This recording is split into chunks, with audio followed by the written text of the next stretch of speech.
Sejam todos muito bem-vindos a este painel do 15º CEMEP, que traz um pouco da visão do setor de meios de pagamento em relação aos desafios que teremos no ano de 2022. Eu sou Ricardo Vieira, vice-presidente da ABEX, e estão aqui conosco João Pedro Paro Neto, presidente da Mastercard Brasil e Cone Sul, Nuno Lopes Alves, Country Manager da Visa do Brasil, Rogério Panca, Head de Cartões e Pagamentos Digitais do Santander Brasil. Sejam todos bem-vindos e, mais uma vez, muito obrigado por estar aqui conosco nesse evento do CEMEP. Eu vou começar com uma pergunta geral e todos vão ter oportunidade de responder, dar a sua opinião. Com o avanço da vacinação, né, uma maior flexibilização das políticas de isolamento e um retorno gradual à normalidade vem acontecendo, né? O que a gente pode esperar para 2022? Já é possível imaginar um cenário pós-pandemia? Quem gostaria de começar? Cara, eu posso começar. Primeiro, prazer estar aqui com vocês. Muito obrigado, ABEX, pelo convite. Falar sobre a nossa indústria sempre nos traz muita alegria, porque é falar de coisas boas, né? Eu acho que nós conseguimos passar por um ano de pandemia de uma maneira muito forte. Se olharmos para os resultados do ano passado, nós conseguimos crescer ao redor de 12% como indústria, que foi excelente. Imaginar todo o cenário ruim que tivemos, acho que isso mostra a força e a capacidade da nossa indústria. Uma segunda coisa que eu acho que é muito importante, né, Ricardo, e tem trazido benefícios para nós hoje, é que nós conseguimos nos adaptar a esta nova realidade. Eu acho que essa realidade de um consumidor mais conectado, mais exigente, que nos pede mais experiências digitais e com melhor qualidade de resposta, eu acho que a indústria respondeu muito bem a isso. Se olharmos por tudo que conseguimos implantar no lado de tokenização e assim por diante, fez com que nós estivéssemos onde nós estamos hoje. E se olharmos para os números, eles respondem por si só, mostrando o tamanho que a indústria ficou, o tamanho dessa área e a importância de todo esse movimento que nós fizemos para cá. No terceiro ponto seu será que já passamos, não passamos, para onde vamos, para onde deixamos de ir? Eu te diria que a resposta continua a mesma. Eu acho que os mercados estão mais abertos, um consumidor muito mais empoderado e em condições de tomar melhores decisões. Eu acho que nós, na indústria, temos que ter capacidade de entregar isso na mão do consumidor para que ele possa decidir e seguir o caminho. A economia nos mostra sinais, cada dia que passa é um sinal distinto, mas o importante é que a gente tem sinais, as expectativas são de crescimento, você pode discordar do número 1, 2, 3, 5, mas são economias, vai crescer com sinal positivo, o que é bom para todos nós, o que vai mostrar que a nossa indústria está capacitada para continuar essa trilha. Eu acho que tem também novas oportunidades que a indústria persegue, né? Tanto no mundo dos novos fluxos que nós procuramos, como pedágio, assim por diante, né? Eu acho que isso seria as grandes novidades que teremos daqui para frente, numa indústria mais forte, mais representada e cada vez mais aceita no contexto nacional na forma de pagamento. Nós devemos chegar muito próximo dos 60% de participação no consumo da família, o que mostra a nossa força. Então, eu acho que a gente só tem notícias boas para falar, daí ser bom falar dentro desse nosso ambiente, né? Ô, Ricardo, complementando a fala do João Pedro, bom, primeiro quero agradecer o convite da ABEX para participar de mais essa edição do CEMEP. É sempre um prazer, como o João disse, a gente poder estar aqui, conversar e debater um pouco sobre os rumos da indústria. Mas indo à tua pergunta, né, falando um pouco sobre o cenário para 2022 em relação à nossa indústria, eu vejo com muito otimismo, né? Eu acho que esse primeiro semestre já nos sinalizou uma retomada bem significativa em relação à performance da indústria no ano de 2021, né, com crescimento acima de 50%. E o que me faz ter mais otimismo, né? É lógico que a gente tem sempre aquelas incertezas em relação à pandemia, um surgimento de uma nova variante, então, vamos ter um ano eleitoral, né, em 2022 que pode conturbar um pouco o cenário, mas eu estou muito otimista, muito por conta de uma retomada forte de um consumo, sobretudo do consumo de serviços, né? Então, a gente já viu uma parte desse consumo retomando, né, em 2022. Se a gente pensar no consumo de bares, restaurantes, entretenimento, eventos, lazer, viagens, então acho que a gente vai ter muito aquele consumo libertador, né? Uma parte do consumo que ficou ali presa, contida por conta das restrições de mobilidade social, e a gente deve ter essa retomada já no último trimestre desse ano, mas com certeza com mais vigor ainda em 2022. Então imagine, né, quantos eventos, quantas festas não foram realizadas e esse desejo está reprimido, contido, e a gente espera que todos possam se realizar em 2022. Um ponto em especial, né, a gente viu o quanto os gastos dos brasileiros no exterior, né, com o nosso cartão de crédito, eles reduziram. Então, é lógico, né, que com as flexibilizações de entrada de brasileiros no exterior, esse é um primeiro indicador que a gente já viu uma melhoria no primeiro semestre e deve se acentuar, melhorar ainda mais em 2022. Boa. Eu também agradeço aqui muito o convite. Aliás, a minha primeira participação, tendo chegado ao Brasil faz alguns dias. Mas vou aproveitar e fazer um comentário que é um pouco desafiar esse conceito de retorno à normalidade, porque talvez seja uma nova normalidade, né? Então, vou destacar aqui duas coisas principalmente. Uma, que é a desmaterialização do dinheiro. A gente entende que a pandemia acelerou mais ou menos em 2 anos, talvez um pouco mais, a transformação da nossa indústria. E, por consequência, da nossa relação com o dinheiro e com meios de pagamento, né? Então, esse plástico, na verdade, ele vem se desmaterializando. Agora é uma credencial que permite movimentação financeira digital com muito mais possibilidades, né? A gente vê o avanço das carteiras digitais, das criptomoedas, de pagamentos em tempo real. Tudo isso eu acho que marca um antes e um depois para nós, né? Então, esse retorno à normalidade, ou à nova normalidade, na verdade, significa um novo baseline que a gente assume como indústria a partir de agora, né? E o outro ponto é o consumo consciente. O Banco Mundial disse que as economias emergentes devem demorar mais ou menos 2 anos para recuperar a renda per capita que tinham antes da pandemia, não é? Isso fez com que muita gente colocasse a mão na consciência, não é? Então a sociedade vem pressionando empresas e governos por solucionar problemas sociais, problemas que são globais, de fato.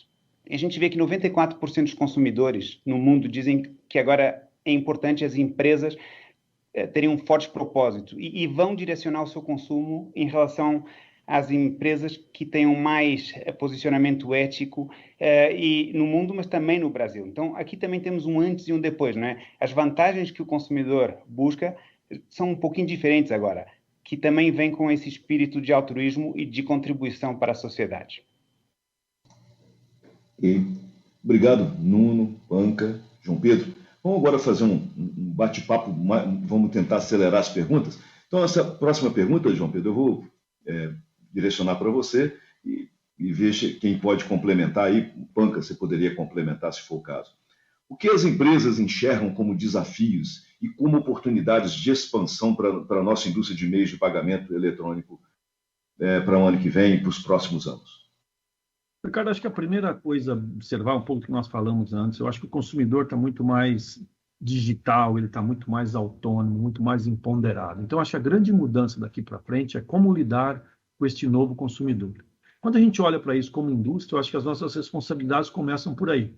Então, primeiro, a gente acredita muito do que a plataforma nossa tem que ser bastante aberta, de tal forma que você possibilite ao consumidor decisões de escolha.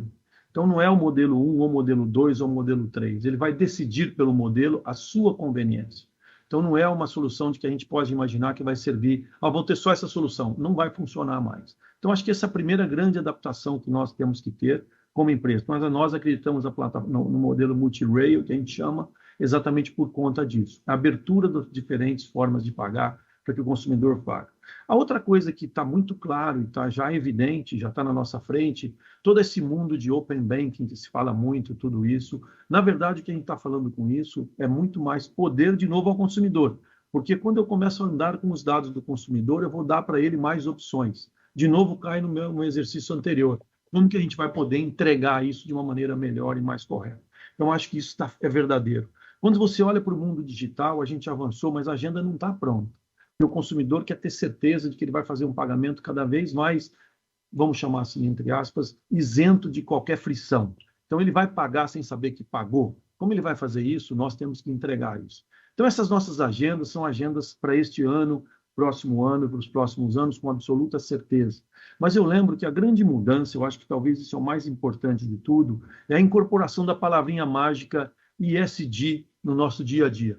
Eu acho que as empresas daqui para frente, um pouco do que o Nuno estava comentando, a nossa responsabilidade mudou de tamanho. Porque hoje nós temos que fazer muito mais do que aquilo que a gente estava muito mais preocupado com o nosso ambiente. O nosso ambiente é necessário, é mandatório, mas nós temos que abrir um pouco a cabeça e entregar um pouco mais. Então, como empresa, ficou mais difícil, o exercício ficou mais desafiador, mas eu tenho certeza que nós, como indústria, que somos uma indústria de vencedores, vamos também saber passar por esse caminho, por essa jornada e entregar ao nosso consumidor uma coisa cada vez melhor. Isso é bacana de poder falar, mas eu acho que isso se materializa nas ações todas que nós estamos fazendo. Muito bom, João. Concordando 100% com todas as palavras do João, o nosso desafio enquanto indústria, né, o nosso grande vilão é o dinheiro, né, é o papel moeda. Né? Então, acho que uma agenda comum de todos nós, como é que a gente pode oferecer cada vez mais experiências de pagamentos em meios eletrônicos para o nosso consumidor de uma maneira segura, inteligente, simples, na linha do que o João falou, né, sem fricção. Olhando um pouco para isso, eu vejo que assim, temos ainda muitas oportunidades para avançar e penetrar os nossos produtos, né, no consumo das famílias. E cito aqui algumas frentes, João. Eu acho que o e-commerce, né, ele veio muito forte durante a pandemia. A gente chegou a observar no último trimestre de 2020, né, de cada 4 transações, 3 elas eram não presenciais. Então, acho que a beleza disso isso a gente não perde mais. O que vai acontecer é que, além desse consumo, né, que acontece de maneira presencial, a gente vai ter também o consumo presencial, que é do serviço, né, parte da população voltando para a rua, degustando, experimentando, né, vivenciando aquela experiência de compra. Então, acho que a gente vai ter oportunidade de viver isso novamente nos próximos anos. E o João já falou um pouco sobre isso também, na pergunta anterior, que assim, como é que a gente expande, né, e aproveita os nossos produtos, as nossas credenciais, como o Nuno colocou, para avançar em segmentos que a gente ainda trabalha de maneira superficial, como o transporte público, por exemplo. Né? Então, acho que a gente tem ainda uma agenda grande a desenvolver. Né? É o transporte público, seja o metrô, seja o trem, seja o ônibus, como é que a gente integra o nosso produto, os próprios pedágios. Então, tem um potencial grande ainda para a gente tirar o dinheiro, que ainda é muito relevante na nossa economia, e botar cada vez mais as nossas credenciais de pagamento. Perfeito, Panca, João Pedro, obrigado. O Nuno, aproveitando o gancho do que foi comentado, né, que tendências do comportamento de consumo você acha que deve se consolidar? E o que as empresas estão fazendo para garantir uma experiência cada vez melhor, mais confiável, mais amigável para o usuário? Boa. Obrigado, Ricardo. Assim, é uma satisfação enorme para mim aterrissar aqui e ver que a gente tem um discurso super consistente e coerente também. E as tendências que eu vou relatar aqui mostram exatamente isso. Então, eu vou falar de 4 dessas tendências, sendo a primeira o que eu chamo de aceleração digital. E aqui a gente já viu que a pandemia acabou sendo um catalisador da adoção digital, não é? Muito em função das restrições e preocupações com o contágio. Então, muitas pessoas adotaram novos comportamentos. O Panca estava falando há pouco de transações em ambiente não presente. Também incorporaram ferramentas tecnológicas, pensemos no home office que estamos todos fazendo, de certa forma, não é? Mas aí a gente olha para o e-commerce e pegando aqui uma pesquisa da Abbott Nielsen, que olha para o Brasil em 2020, a gente teve 13,2 milhões de novos consumidores no mundo online. 13,2 é um número relativamente grande, não é? E a gente vê que as compras online bateram recorde. Agora estamos falando de 87 bilhões nesse ano, é um crescimento de 41%. Né? E a gente vê que 83% desses novos consumidores dizem que vão fazer novamente compras online. Como o Panca falou, está para ficar, os números dizem isso, não é?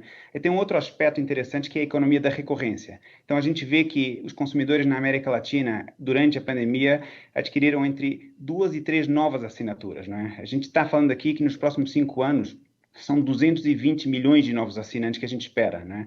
E a gente vê que serviços são esses. Bom, os principais são streaming de vídeo, música, videogames, todo mundo que tem criança aqui sabe do que eu estou falando, né? Serviços de delivery, revistas e jornais.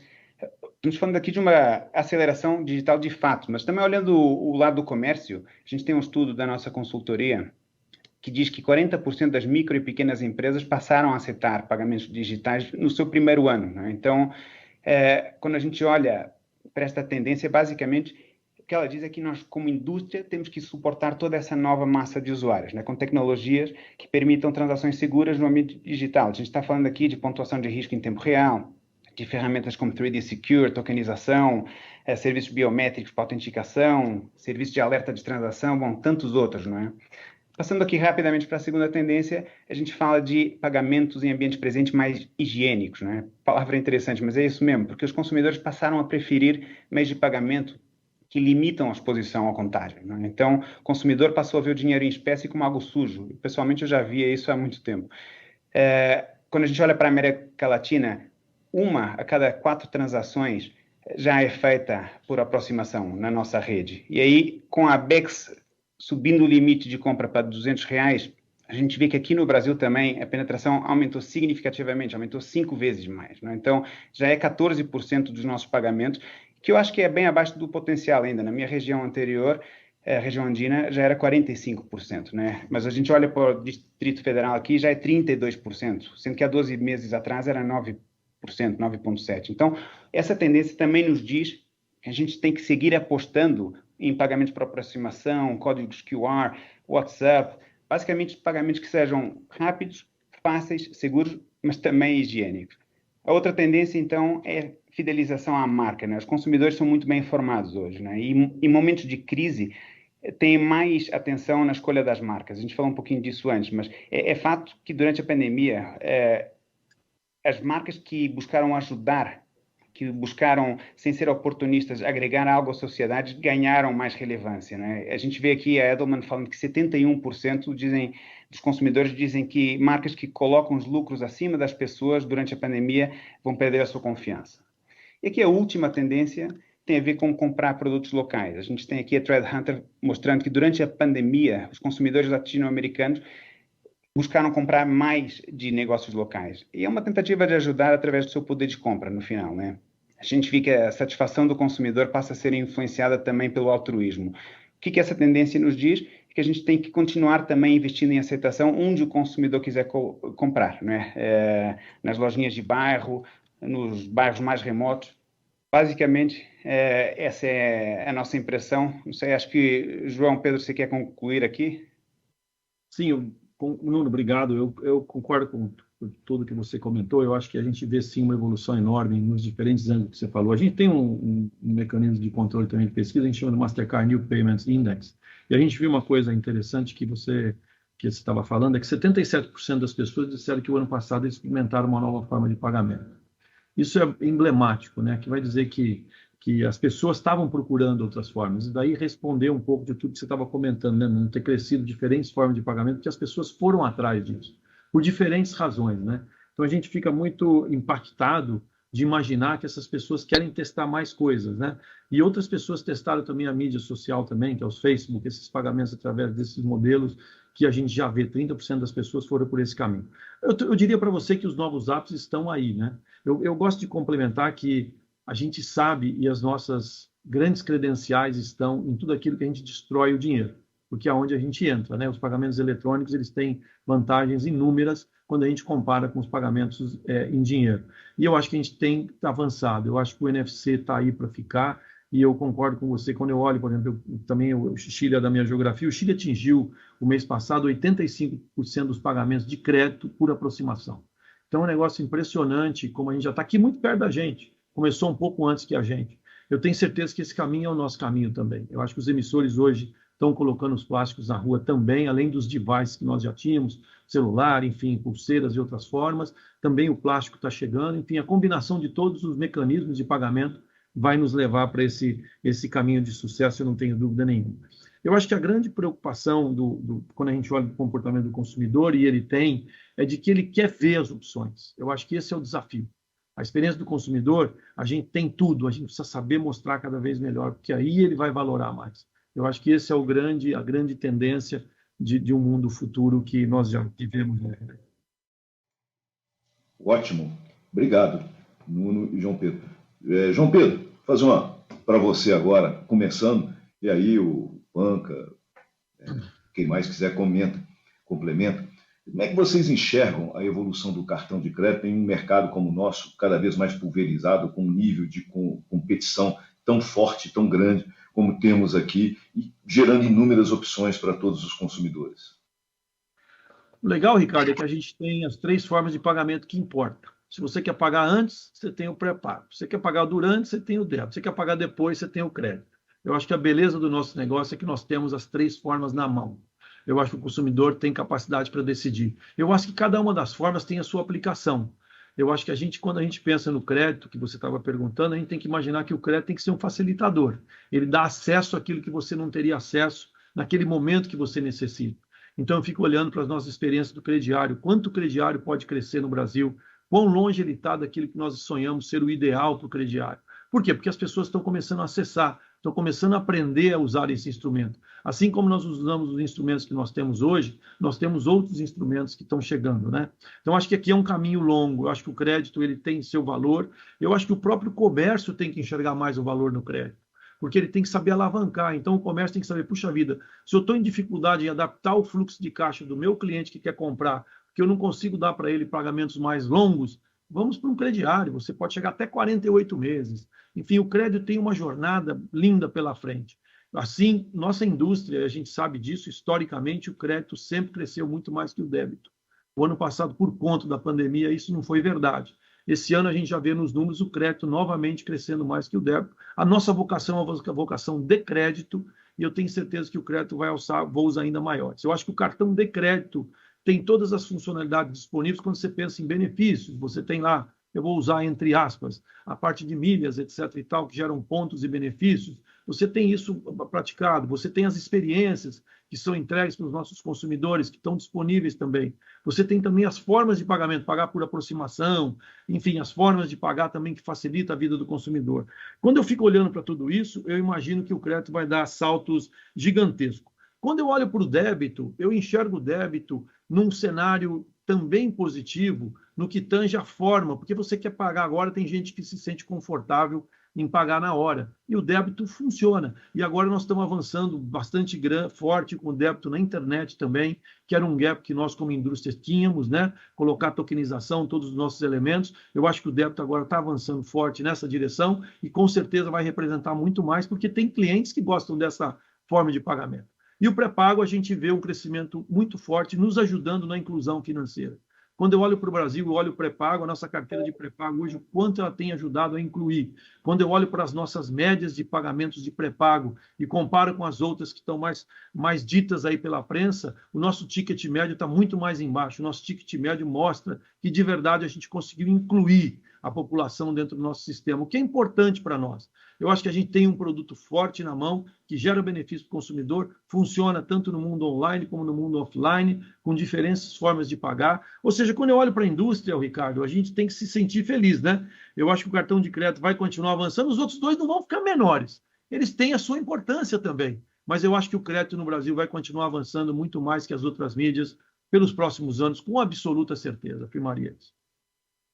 Ô, João, concordo 100% contigo. Eu acho que só explorando um pouco mais a questão do crédito, né? A gente no Brasil hoje tem ainda uma demanda praticamente infinita de crédito por parte da população, né? Então a gente tem que também potencializar isso. É lógico que é importante o crédito consciente, né? A educação, né, para o uso do crédito consciente é fundamental.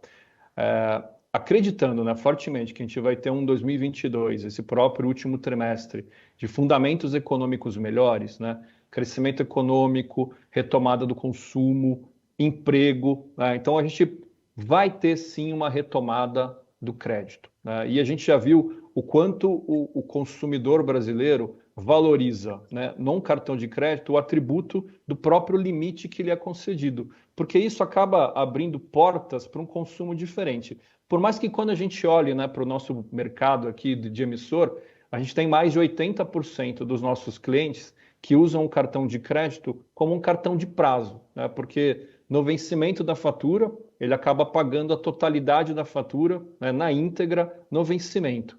Mas permite, ou ele ganha aquele prazo de 20 a 40 dias, né, do grace period, ou ele tem acesso a parcelado sem juros e tem acesso principalmente a um ponto que você colocou, que são as possibilidades de crédito, né, através do crediário do cartão, onde ele pode chegar a ter um acesso aí até 48 meses, com taxas mais reduzidas e principalmente, né, o estabelecimento comercial vender a prazo sem onerar o capital de giro dele, porque ele tem a oportunidade de receber isso praticamente à vista. Então, para mim, esse é um ponto super importante e acho que tem muito a ver também um pouco do que vocês falaram aqui na outra pergunta, que é a questão da experiência, né? O pagamento com cartão de crédito, nesse momento, ele proporciona, sim, uma experiência muito atrativa para o consumidor. O Nuno trouxe os dados aqui, né, do NFC da indústria, você complementou. Então, assim, o NFC para a gente hoje é uma realidade. Então, assim, trazendo a visão do emissor, né, Santander, né, hoje eu já emiti, né, de fevereiro de 2020 até aqui, 21 milhões de cartões, crédito e débito, com a tecnologia de NFC. Quando eu olhava para outubro do ano passado, só 3% das minhas transações eram transacionadas com essa tecnologia do contactless. Em julho, esse número já chegou a 20%. Então, isso está crescendo em progressão geométrica. Quer dizer, houve uma aceitação muito grande por parte da população e também do estabelecimento. E passa pelo que você, João Pedro e Nuno comentaram, que é o seguinte, uma tecnologia, né? Quando é que ela é aceita? Quando ela é incorporada no dia a dia das pessoas. E, de fato, essa tecnologia está incorporada, já está no dia a dia de milhões de brasileiros que fazem as suas transações. O Punk, tem um negócio legal que você falou, que eu acho que é a capacidade, treinamento, né, o consciente, né? Eu acho que é um trabalho enorme que nós, como indústria, fazemos já há alguns anos, e a gente tem que acelerar ainda mais, porque nessa retomada do Brasil para muito mais crédito, quanto mais consciente a gente conseguir fazer o crédito, melhor para todos nós, né? Então, eu acho que isso, sim, você tem razão, é um ponto tão importante. E se a gente olha sobre a prática do ESG que eu comentei anteriormente, formação é fundamental para você, numa boa educação, vou chamar entre aspas, criar um bom consumidor, um bom mercado, um bom país. Eu acho que tudo isso se soma, né? Eu acho que a gente tem, sim, bastante coisa para fazer. É tão bom de a gente ter a oportunidade de poder fazer isso, porque o consumidor está aberto a querer ouvir. Isso é muito legal para nós.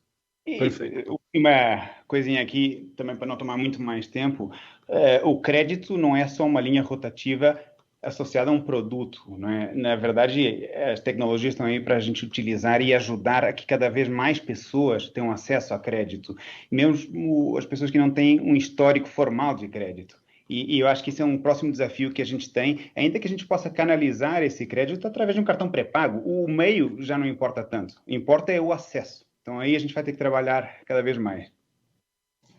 Ótimo, senhores. Muito bom. Bom, pegando um gancho do que vocês falaram, o cartão de crédito, débito, pré-pago tem crescido de forma expressiva, né? 2 dígitos, tem mais de 10 anos que cresce a 2 dígitos. Mas agora temos a chegada de produtos novos, as soluções novas, como o Pix, o WhatsApp Pay. Como é que vocês acham que esses produtos concorrentes vão influenciar a dinâmica do setor do meio de pagamento? Panca. Eu vou puxar por aqui, depois eu abro a palavra aí para o João e para o Nuno.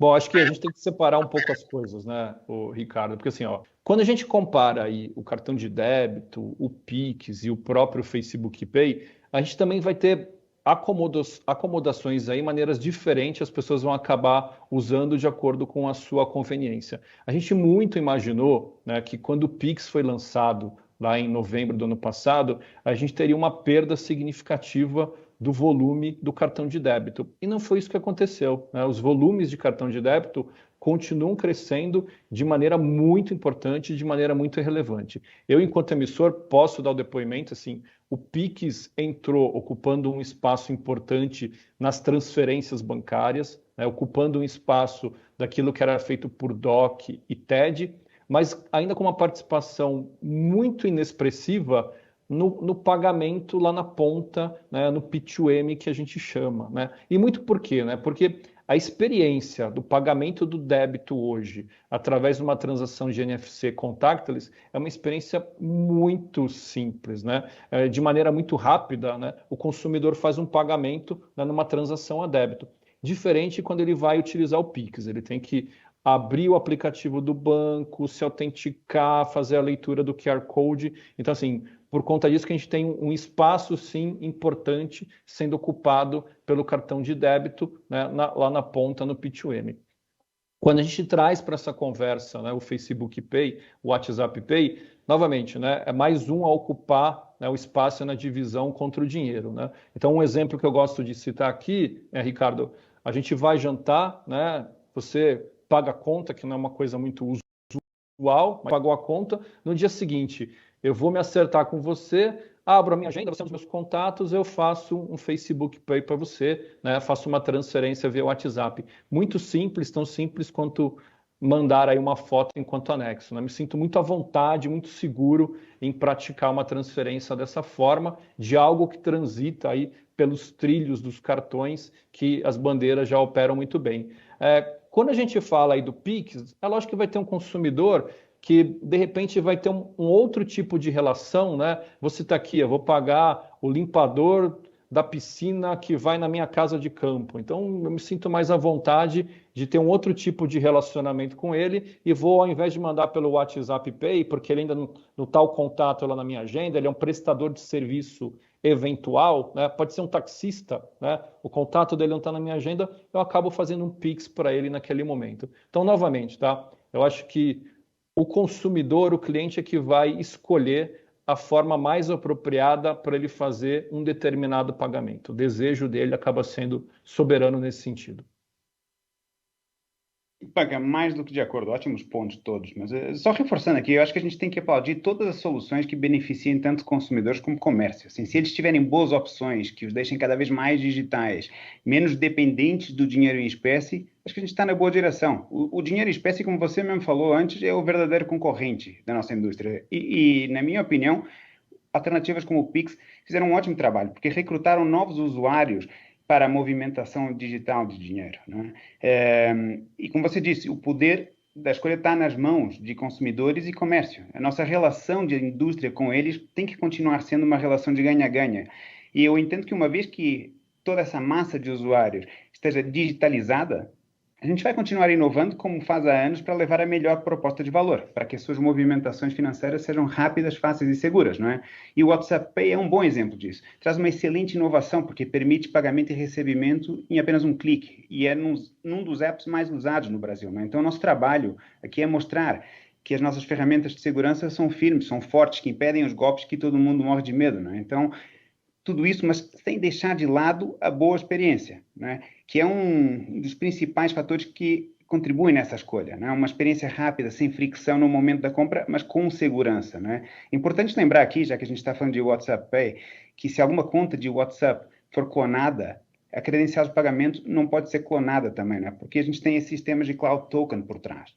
Né? E também nunca é demais reforçar que as credenciais de pagamento não apenas servem para enviar fundos, né? Também servem para receber fundos.